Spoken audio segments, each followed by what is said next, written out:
and I'm going to be talking to you today about teenage pregnancy and what we can do to prevent it. The first step to preventing teenage pregnancy is to have open communication with your teens. It's very important to have open communication with them because it allows you to know what's going on with them and to have them get used to talking to you.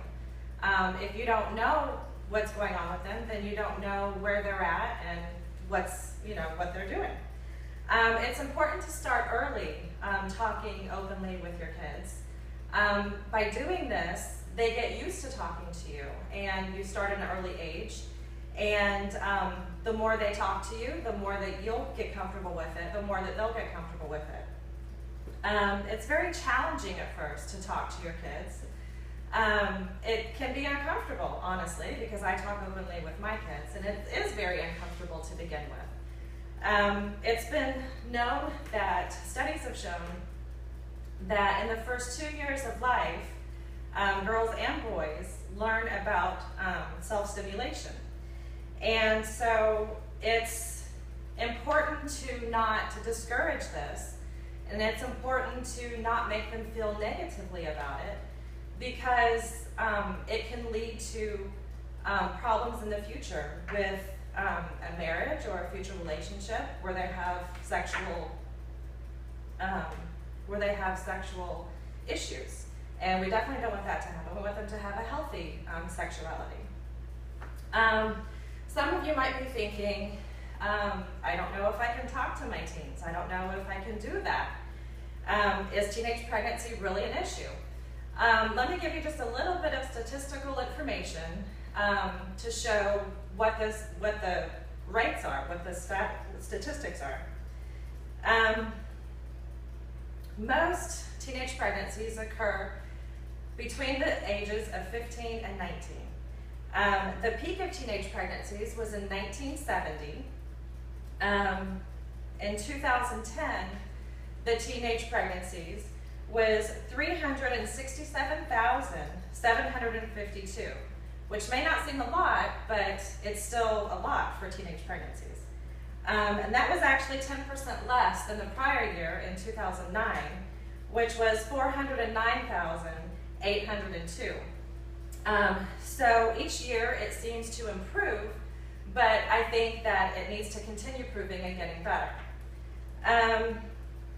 82% of teenage pregnancies are unplanned.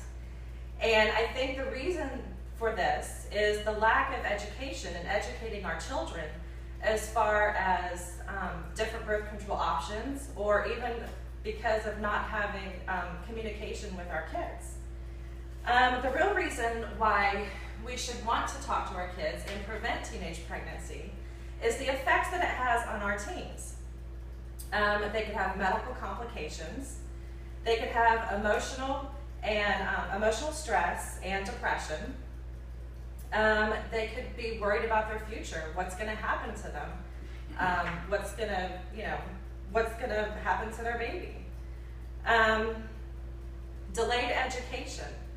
A lot of teenagers drop out of high school when they become pregnant, and they may or may not go back to high school, or may not finish their education.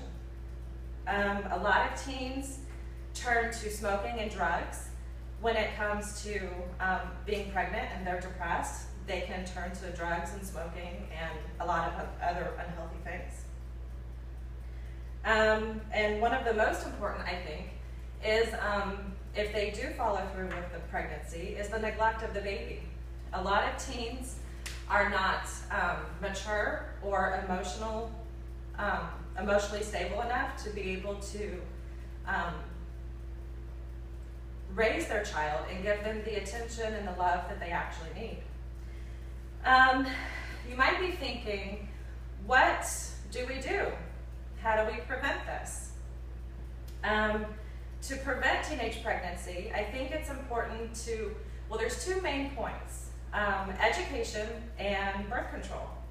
Education, there are lots of educational materials available to learn about teenage pregnancies and how to prevent, and about sexuality in general. You can talk to a healthcare professional. Healthcare professionals will definitely be able to go over different options as far as birth control, and they can also, recommend. They can recommend different forms and different types. You can also get educational material through books. The second point was birth control. There are several different types of birth control, and also as a side note for teenagers, teenagers don't necessarily have to have their parents' permission to be able to get birth control. They're able to go to Planned Parenthood, and they're actually able to talk to them and be able to get birth control without having the parents' permission. So that's a side note for you parents as well as teenagers, that you don't have to have a parent's approval in order to go get birth control. But you're able to get birth control through Planned Parenthood. Some of the most common forms of birth control are condoms, and the pill, and the ring, and the implant. My girls were actually on the implant, and it was covered 100% by the insurance company. So a lot of the companies actually pay 100% for the birth control because they see it as a preventive measure instead of actually paying for the pregnancy and the birth itself. In conclusion, I think that it's definitely a parent's responsibility to, for the kids and for their future, to set them up for success. We want to set them up so that they have a good future, and so that they're able to live their lives and set up their careers and be mature enough to be able to have a child when they're ready. There's lots of educational material, and so I hope that I've encouraged you enough to start open communication with your children and to protect them. Thank you.